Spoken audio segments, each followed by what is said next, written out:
Moki Maboto Talem, le serviteur Nabino Pegin, ça c'est le terminateur de la presse. Ah, tu vois, la capitale, il y a la République démocratique du Congo, ville à Kinshasa. Dans un instant, il y a Labino, Mwana Mboka, Apo Ipan, Oyo, Azali, Mopandi Sango, Kasitoro Sola, Naye, Mamwe, Tali, Bapandi Sango, il y a Mora Labiso RDC, Pe Maramotali, IGF pour tuer l'histoire. Apo Ipan, Tiche Sengai Nayo, Moupapa Yassika. Peggy Chassa, l'image est vraie. Mais après il prend combattre yako sakana yango yo sala batunini. Ah ben voilà faut tout na bango bon voilà ba raison na bango mais il paraîtrait que mama yele on nous a appelé ça on a un des autres créé bitumba mais kolonga ils ont passé pour muta longa nga ils a passé. Bana babotami lelo sika bakoyeba mwa momuke parcours après ipan asa nani pe ya uta wapi poto kota pena masolo oyo ngana bengiselo pena to lia tija pena balabala. Oui, après il naza moko ya journaliste ya télévision nationale. Lelo na directeur ya production de la télévision nationale. Mais pour na sikoyo naza na IGF, na porte-parole à mon IGF et puis chargé de communication ya IGF au tellement audiovisuel. Après il pan animé de Michel Belé, le club des stars, c'est dont on parle, téléclub, Michel Belé na RTNC. Après il pan naza molakisi. Pendant autant que c'est l'humanité, université, les gens ont doctorat en thèse, on a préparé thèse, on a comme docteur en thèse. Après, il y a un communicologue, il y a un ami, on a un pote en Belgique, technicien de l'audiovisuel, on a zappé relations internationales, on a zappé sciences commerciales. Donc, on a très licencié, très gradué. Donc, on a une bonne gouvernance, on a consultant en plus. Et ça m'a appelé communicateur à chef. Communicateur à chef de l'État, donc tu vois parmi bateau président à communiquer avec cohérence et intelligence. Ce qui a bien dit après parce que ma caméra comment peut ça moi passe moi somme. Après Ipan très combattu, Jules Alengete très combattu. Combat ya bino mibale na combat ya ye le mozo kwela yo. Maintenant combat na yo moko susu ezoba kisama toyebi te na nyonso na combat là o s'en sortir na ndenge nini po ozoba suspension yo fele o ba canaille ba humiliation mais en tant que chrétien ndenge na yebi peu évangéliste oza ko résister toujours. Olobi bien les évangélistes tous en paix à Christ. La Bible dans Galates 5:22 est le fruit de l'esprit, maîtrise de soi, bonté, tout ça dans nos autos. On m'a dit ce va combattre au mituna est-ce que ça la nzambe to ke pas msusu. Pour le temps na décan. Et na bato ba osel na diable et bani. Hein? Tu vas sima ba mbebele mona lo mongo andi. Et na bato ba osel la yes. Alors so ça la yes il faut s'attendre dans ma combat. Ba combat na tikanzamba bundelo yoza molongi. Si on va dire que physiquement il faut ça l'angele. Pourquoi ba combat? Ndeko nanga Peggy ba combat to malona papa Jules Alengete o a changé ba donne la lutte contre la corruption o azali na moko o chef d'état simbi po abundela ye côté ya miyibi batika koyiba et on a saka ke miyibi alingi ba continuer koyiba Alengete alingi bango batika koyiba bitumba Alengete azana ngoka yango wala pona yango faut ba créer mamalo puta il faut ba créer boye pour ba décourager onde na yebelier banana ye na ndimite balonga jora ako changer te ti kino ba miyibi ba otika ke muyibi boboyi komba Alengete anga wala ngai komba na ngai parce que naza molobeli ndenge lobi na loba mabije sono na loba mabije sikoyo bato alobani faut qu'on attaquer c'est lui qui dénonce c'est l'une des loba la télé komba na ngango wana donc c'est pour dire que tant que oza dans la justice nzamba olungisa kaka Alengete aza dans la justice nzamba olungisa Alengete asa mambe belé na pesa que exemple moko ndeko Peggy na ndeko lobango est-ce que bike ba partenaire mina ba entreprise ba ministère bando futa fiscalité bando futa mpa côté ce que era sali patrouille financière moko ya avantage ya patrouille financière c'est-à-dire ceux qui au pèse ba fourniture tona SNEL tona société nine tona na ministère il faut là que ça déclaration fiscale wapi pa wapi futa mpa ko na mbongo sozwa ce que sala ngote ba ko zongi so futa ba mpa ko nyonso ba mbongo zwa déjà imusolemati après bayoko pesa ndingisa bafuta yo tala moko avantage ya partie financière siko mutu abongo baolingo ndeni olekisi na kokumisa lenge yebisa biso na vraiment alenge te depuis comme inspecteur général ya finance ya IGF 4 ans yango tozokende asali nini l'intérêt du peuple congolais asali nini yo yebisa biso non po to défendre peut trop mais to yeba siko na misala po ba français ba ba tevana trop de français maman te rande mina kimbola papa donc tu dois comprendre bien mais ce que yebisa biso siko na indusa lelo alenge ta sali nini depuis mokonzi mboka comme c'est numéro 1 il y a IGF. Oui, ça d'abord l'inspecteur général Mandaka la mokonzi mboka comme c'est numéro 1 de lobby. Peki po ozaka journaliste faut tout na me yebi belé. Maman azo teka ndunda ndeka otamba yebi chef. Mutu loba benga la bisu chef. Donc communication ezaki bien. To cha stratégie. Ya communication. Voilà félicitations bato baloba. Alinge ta saline, alinge ta bike mbongo on ezaka ya peuple. Taxe au futaka. Et au compte na ba supermarché, balongo la biso ba TVA. Mutu ngo sa futaka pa ko na ndenga sali. Parce que mbongo wana mon eteni mon ndama ba congolais ba commission ya bango ba vimisi mabumu na bango ba tongi ba meuble bala na poto ba sina bazo yi bango ba pese mbongo atonga nzela o ezapo na biso nyonso ya koliango alinge ta chef friend nango odo ko bangi ya gendarme ko bangi ya l'état e koti na miyibi mamu yibi kiti alinge ta pundisi mambo etali ba exonération ngala cause en exonération na kena matali na sisi na pesi yango akati yango alingete asali nyonso ke mbongo ya leta ezala ya leta na pesi ndakisa na ndiko loba awa mingi bando coopérer kozala partenariat na entreprise bando futa mpako te alingete asali ke bando futa mpako alingete asali contrôle na fonction publique atali ndeni ni musola leta eza koyiba na ba paye mutu moko azana ba salaire nkama alingete asali contrôle asukisi yango tin armée a contrôler ba paye wana alingete atali bukanga lonzo alobi musole bele babimisa to suka wapi ba esuka azali alingete atali na période ya bande kwa liboso baina ba carte mo ba prépé ba carte mo ya ko mbongo na l'état c'est-à-dire akoki kaka pa na monde entier ozo mbongo alingete abimisa nga suki sango alingete a contrôler ba DCI ba nyonso alingete azub inspecteur a baxi ba nombre d'inspecteurs nyonso wana na makasi ya chef de l'état alingete azub inspecteur a formé a baxi nombre d'inspecteurs la condition peut inspecteur a changé ba condition d'inspecteur na bureau soko tali elengi bando bana bakite bukana balingete atie bakite ndo okoti na bureau to inspecteur ba jeep mutuka ngolo na ba boy ya danser alingete atongi suka na immeuble ya 8 niveau bien équipé na kati peut mettre dada alaxi que gestion ezala makila alingete atanga na campus ya mayele immeuble yango na 8 niveau inspecteur ba vendre ndenge moya bien grâce na chef de l'état alingete c'est l'enfant fidèle correct ya président de la république alingete elona alinge pa na inde konanga silence boko abika bato ba créer aussi là miyibi balingo tikate ba créer ba kuba ko ya otala are ngolo babite tikoloba eko sila yango loko eza lokuta ko sila nzamba zana ko se lo mo ke alengete pe azana gwa are alengete pasteur on a révélé le komoko alengete kene na CFMC des années biso lo komoko maman olangi papa olangi bakei papa olangi maman olangi bakei aki mwana bango pe enfant chéri kendo tu na David olangi kendo tu jamais alengete azamuto na nzambe alingeta sambe telemela ba miyibi ya mongo leta soko landi alobi confiance na nzambe nda bomba ka protéger ala singa luketu akasi ba ozo ite po ba ka moko te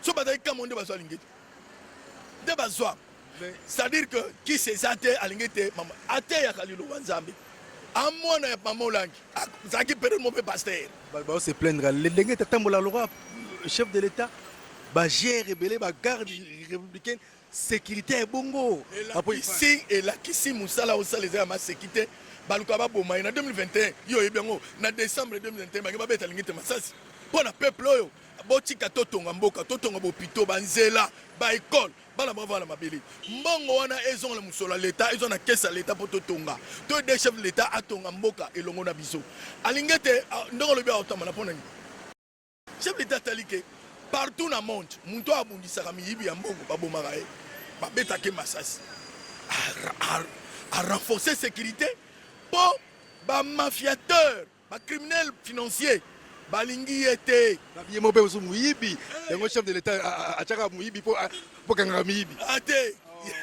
tikalola seka alingi te akozala moyibi te soki alingi te asala mabe mpenza nde barefisango monde entier balukaluka rien même kope akotaka te akotaka kope te papa navandi na mutu wana aza extraterrestre tika na benga alingi te bongo ayebi kope te tunaka bamalfaiteur combien baya kocorrompre abengana abengana alingi te ndenge omoni wana aza vrai flic na contrôle mamba mbongo alingi te ayebi économie na mutu alingi te azalaki enseignant oyeka atangisanga omoni ndenge atangisa na matete atangisa na saint raphaël na ekolo torihabitanga wana on atanga atanga asala bacentre mpona forme bana examen d'état atangisa na saint raphaël asilisa na bikanga abeta bor na unikini économie donc alingi ete ndenge aza wana so moto ayeli ecope te cope na igf ezalaka su te soki ezalaki ezalaka te alingi te acorrect.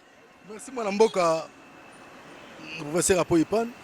Dossier ya baforage oyo toyoki ke Nicolas Brazadi akimi me ezalaki 10-10 na lenge te problème ezalaki nini yebisa biso kuna balesi bajournaliste ebele bambongo yozo défendre mais guerre ezoyaka makasi dossier forage dossier lampadaire vérité eza nini mpo yo ozali porte parole molobeli oyo ntango ozo koloba pena ezali alenge te moto aloba na kati na yo réponse ezaka moko affaire eza na justice igep soki affaire eza na justice aloba asu te nalingaka baquestion na o mais souffre que igep so affaire eza na justice alobaka ne su te sango eza na combien de dossiers igep epesi justice eloko te Nicolas Kazadi a un problème à l'ingété. L'ingété a un problème à Nicolas T, c'est son frère. Il a un problème de mon côté. Dans sa forage, dans sa lampadaire, tout la justice.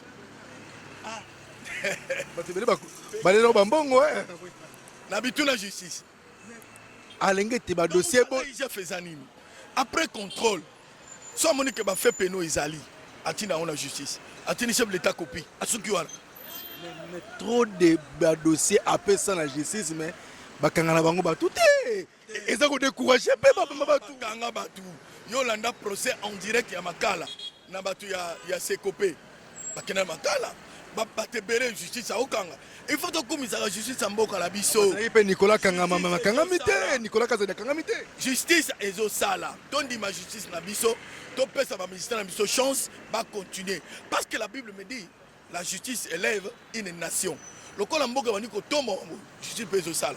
To féliciter ba magistrat, ba avocat, ba to na biso nyonso wana, to encourager bango.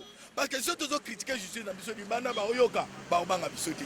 Justice penda appartient ba rapport ya IGF. Ebele ba kota makala, ebele ba kangama, ebele ba sambisa. Bravo na justice na biso. Après pan tout le monde ba vidéo mo IGF mo salias sikabo namoni po tindele ngai mokonza lenge de patindele ngai et frapper makasi mais au commentaire za en français ezali ni poto expliquer ba imboka to simé ba imboka ke musala papa lingeta au sala banda ko monter baku ba banda ko kosele makam alors to laxi que chef de l'état a confiance à papa na discours nyonso chef de l'état akumisaka lingeta na IGF musala basalaka na discours nyonso on to na kati ya document on a que chef de l'état ana confiance à mutuna che ayebi mutuna ye bana mboka nyonso bakosala po ba décourager lingete okosimba te nyonso boyoka lokuta na lokuta c'est-à-dire pona nini bafinga lingete ka soka bimisi rapport c'est que bazala matière te po so lingete ayibaka to asala ke loko mobo de chaque jour ba journaliste na biso anzaloyo o ba yebate biso mo ba journaliste na pasi mais ba pesi omongo oke finga lingete ozo ba musala lingete au sala te pourtant lingete au sala po mboka peke liboso chef de l'état mandat na eza la réussite to lobi suke comment muto alingi chef de l'état alinga lingete te eza na sens te donc so lingi chef de l'état d'office po ninga ye akum atomola musala lingete apesi confiance alingete azoka accompagner chef de l'état to ko lobake ministre PDG gouverneur ni akotoma musafina baki na korompa lingete ayanga na yambe ngala yambe na télé même na RTC on sala émission na non nga moko po akele ko pesa journaliste mbongo te aye pa na ngaki non ngai na pesa lingete c'est faux exact ozomona likambo esila ba classa ezaki na lokuta so ba classa na l'état soki alingete abimisika rapport balobi asala lokuta merci beaucoup tokomi na suka ya entretien na biso na mwana mboka po ipan mais est-ce que oyebi ke po ipan bajournaliste ebele banvia yo ntango okomi penepene ya alligator mwana mboka alingeti obunda même en ce qui concerne la communication de proximité ya kovendre image ya IGF na ndenge mosusu lelo okoma sujet ya kodiabolize ya bifundafunda ya bakisi ya makambo ebele na nyonso wana na baconfrère bacollègue ebele oyo omema osunga oyema na IGF soka ata mwalo meya mais lelo oyo okoma sujet moko boye ya contre-molema ya bambandikisa ya kodestabilize yo tandis que obanda musala oyo koaccompagner chef de l'état mpe koaccompagner baoyo tu baza koaccompagner vision mokonzi ya mboka. Très bien lila na kotela bamango mabanga monde reconnaissance ezala nango te ka bato na sunga na bango IGF bazobumisanga na sani d'abord mayelo nzambe apesanga kobosana te na otolobaki na docteur na okoma docteur kala mingi te baniveau ekeseni kobunda wana elakisi ke na osala mosala nayebi mosala ndeko nanga nde osala mosala no biendo babunisaka yo so babunisi yo te fo mitala na ran na ngai mingi bazwa bakisi bakita mingi basala batira ngai natikalaka po ipani ti lelo kaka boyi tout droit boyi na nzambe na ngai c'est normal mosusu bafinga bamosusu bakosela makambo bamosusu bakoma bikomakoma na mesala nango napesa bango kaka nalimbisaka bango je comprends nzala fo sala boye po basala eloko esalaka mpasi bato bakosela makambo oyeke nazwa suspension mwa lokuta nayebi likambo te chef de l'état signe ordonnance anome papa moko alongwa place aki DG akende place batindi ye nga en tant que communicateur ya chef de l'état bapesi nga matière nasali kaka analyse ngabi entre arrêté na ordonnance ordonnance ya likolo nde basuspendanga basuspendanga mpo nango siko leki nanga mosusu Yves Bula bapesi ye mbongo Yves Buya bapesi ye mbongo bapesi ye mbongo bapesi Yves mbongo ayofinga yaya o yaya promis na IGF apo ipa na vandi ni chef avanda penda ti lelo na tenanu te na za obike lelo na seksao alingete po na IGF pasala rotation après 10 ans bakolonga alingete batie mpususu apo aozalaka tanga likambo na lobi na yo alors Yves afingi tokutani aozaka yaya baleki nyonso afinga na télé so tokutani aozaka yaya nasaki mpo na lia bon ya nalobaki mpo na lia batiaki nga larve limbisaka na pompe yo kaka avie na biso yo comprendre baleki na yo lungila même chose atangi na komo mutu atinda ye oyo apo ipana ti lelo azalaka mbongo na sekope na 4 millions ce combien 500 000 na période wana na démissionnant mpo na tikala na IGF apo na démissionnant mais bapesi petio na mbongo oyo nzoko bata sekope bakotoki kozwa mbongo na place nanga malgré démission nabengi lungila aye kolukanga fukama avie na ngai yo bapesaki mbongo nabeta yo bapesaki combien $300 ngabi yaya na yo responsable père en famille na bokilo ofingi ye na mama lokuta boy abivie limbisa to osawe po tolia kofutela bandako lelo lungila ala mikili mais nazo e partenaire na IGF mais peginde bozwate peginde badouze pegama parler parce que pegama solo la vie là. Le degré de détournement des derniers publics a atteint le niveau de paroxysme et devient un style de vie avec des racines pivotantes, difficiles à déraciner. Honte pour le pays de Lumumba. Il y a quelque chose que je n'avais jamais soupçonné avant d'arriver au pouvoir. C'est l'ampleur de la corruption dans ce pays. Vous n'avez aucune idée, mais je vous dis, aucune idée de ce qui s'est passé à ce niveau-là dans ce pays. C'est pire même que d'avoir volé et tué quelqu'un. C'est criminels. Mais c'est devenu un système. Quand vous découvrez ça, ça vous rend malade. Vous ne pouvez pas imaginer que des êtres humains peuvent être méchants à ce point. Aussi prédateurs. C'est incroyable cette méchanceté. Aucun amour pour son pays. Donc, vous savez, vous pouvez avoir une responsabilité. Vous vous dites, ben bon, après moi, il y aura des successeurs. Et puis, j'ai des enfants. Et mes enfants, quand j'aurai disparu, eux vont rester dans ce pays. Ils doivent vivre. Mais vous laissez quoi à vos enfants quand vous pillez ce pays de cette manière? Non, c'est incroyable. C'est pour ça que je vous dis, c'est l'avenir qui nous dira, parce que elle est terrible, cette corruption.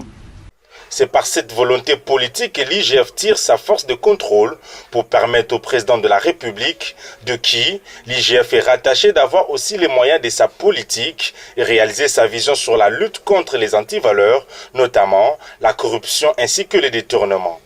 L'IGF à qui le chef de l'État a confié cette noble mission mais difficile à la satisfaction du peuple congolais et de lui-même le chef de l'État par le leadership de Jules Alinguete qui a mis en déroute tout réseau mafieux et la criminalité financière qui a eu domicile au pays. Le détournement, la corruption et autres antivaleurs.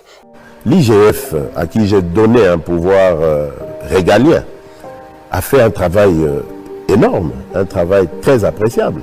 Aujourd'hui, grâce à son inspecteur général, Jules Alinguete, on a avancé, on a réussi à juguler beaucoup de Voici quelques cas plausibles: suppression des exonérations illégales, carte Visa, tirer de l'argent directement au compte du trésor public, avantage exagéré des mandataires publics, fraude à la chaîne des dépenses, vol sur la liste de paye des agents de l'État, la renégociation du contrat chinois, la convention SICOMINE avec effet bénéficiant de 7 milliards de dollars pour les routes lampadaires, forages, cartes d'identité, la liste n'est exhaustive.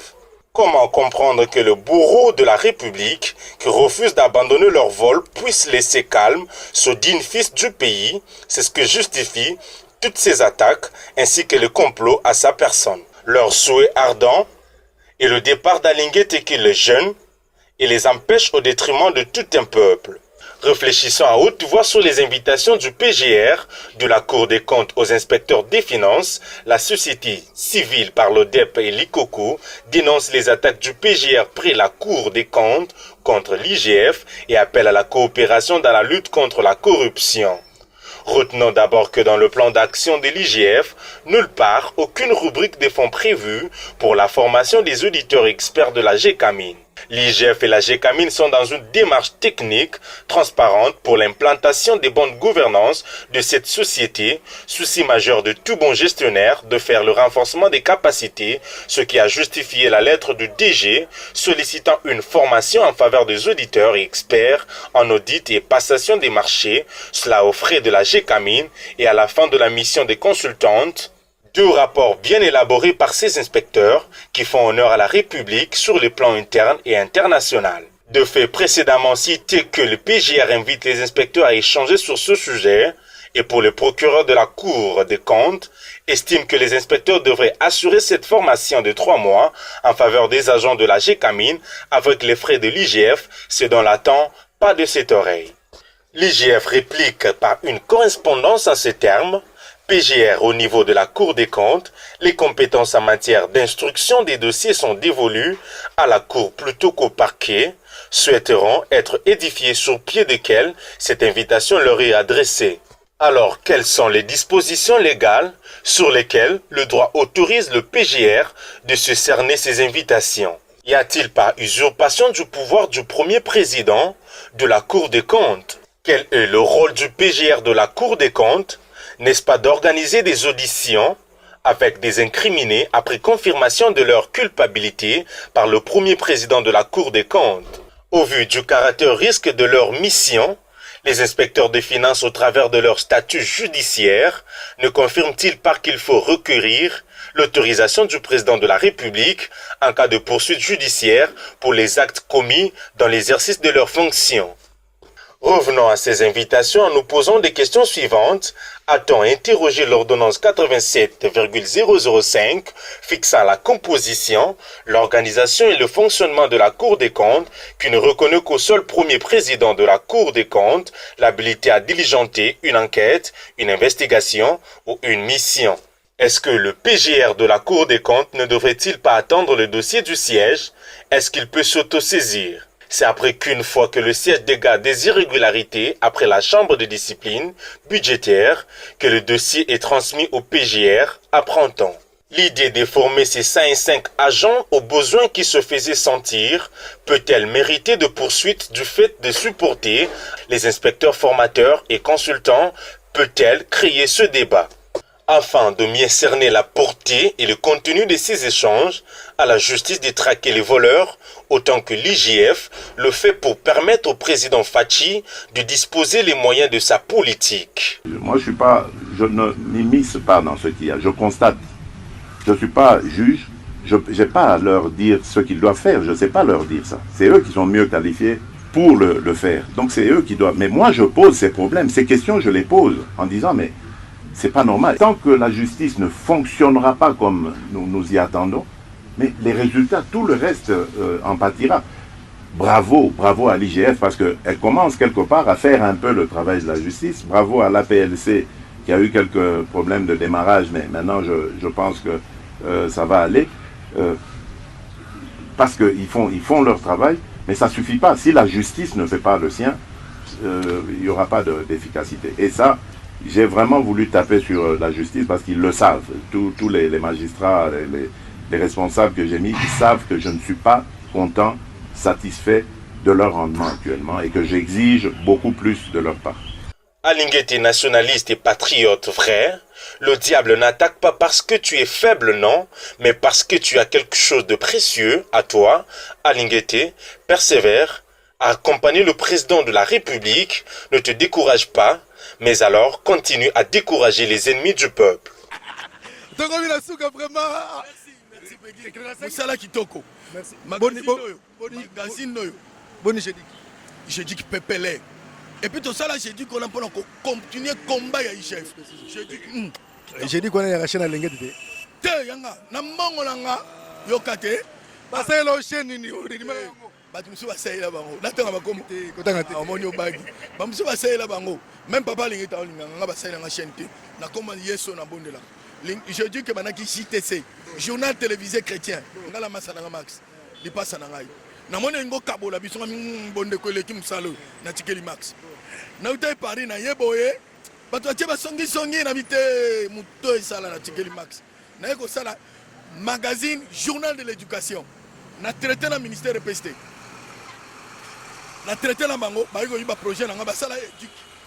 Comment on a projet na un projet nanga vous samba katisiko na déclarer kango ta na kena na sonekate na sokodate ndo moni na tika na evanda bakonga na pesi vie bakonga merci mbote aibi mutoyo anomenga DCA na éduc ndo moni éduc mataka période wala et matipo kole loko na itala te journal de l'éducation mais le kan éduc na Molière na ba chaîne be na yeko balolongo komi TV et comme chaîne à télévision pour soutenir IGF.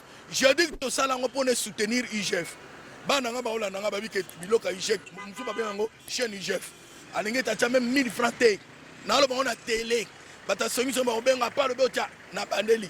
Alinge ta 1000 francs té na kata jejuk. Salaire nanga na so mo caméra moko ko bo setena na bana na china na poto bana mikolo minene akotinda caméra ko keno to la matériel. Ah mais bela ba saili bango ngala fort pesa. Merci beaucoup. Alors auto sur cet élément moment kitoko. Félicitations na mwana mboka apoipan. Mbatro la bango boler yango yo mokonza mboka ba oba primaka bato. Pe bo eleva kabatu. Bah pour y prendre, il faut pas médaille de mérite. Bah médaille de mérite pour azala nous vivants. Ton di maramutu, tant azala on a vivant. Yoga muno, yoga kisi, ko ça makampa, pas lengete po kabola, apona lengete. Est-ce que bah outi oyebite? Les jaloux de la poipan vont maigrir. Les jaloux de Gilles Lenguette vont m'écrire. Et Apo-Ipan va continuer toujours à leur coloniser. Et la colonisation durera très longtemps. Et les propos tenus dans cette émission n'engagent qu'Apo-Ipan, qui est mon invité, et non diffuseur qui est Pékin Sasa. Et en latin, on dit Oderi Tum, qui veut dire en français qu'il me haïsse pour qu'il me craigne. Oyinarano Apo-Ipan, Mobanga Apo-Ibi, Amaye le Koleganga. Botella, élément Oyo, même merci Christian Sassambungu, même merci dans mon monde entier, inspecteur Nyon sur IGF, merci parce que Alenga est mon côté. Ensemble, Nabino, inspecteur Batomayele, en tout cas, merci pour Moussa Salama Kitoko. Yananga Lengete, Bako Kabulanga na yote. Émission Oyo, non, ça il y a offert, mais pour la sensibilisation. Mais ce qui est facture, pour bon bima. Pour me le polémique.